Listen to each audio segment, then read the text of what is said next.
Okay, so before the collision, we have two carts. One is moving and two is not. One has a momentum of 120 kilogram meters per second. Both have the same mass, 150 kilograms. After the collision, they're both moving together. We want to find the final momentum of the system and the final velocity of the two carts.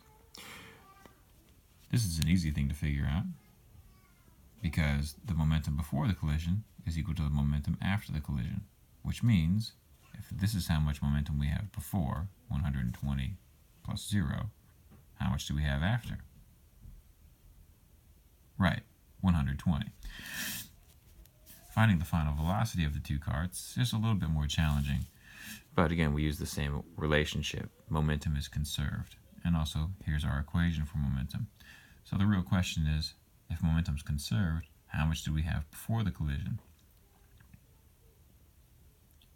Well, we had 120 kilogram meters per second.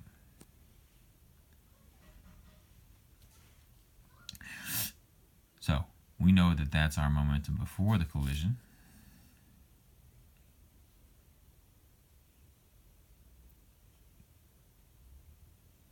And so we just need to figure out how that relates to the momentum after the collision.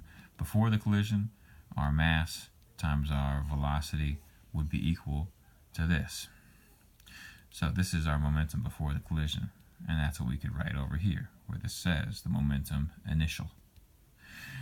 On the other side, we don't know what our final velocity is, but we do know that it adds up to the total that we had before the collision. So to solve, we can take our mass of object 1 plus our mass of object 2, add them together, and that times the final velocity equals the initial momentum, which was 120 kilogram meters per second. How do you solve for final velocity? Well, you have to get it by itself. So, what are you going to do?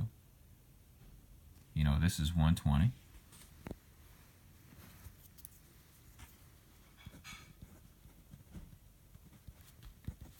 You know what these are. I'll let you fill that in. All right? And you just don't know what this is. So how are you going to solve for that? Get it by itself. So whatever's here, you'll have to divide both sides by it. And then solve. And that's it.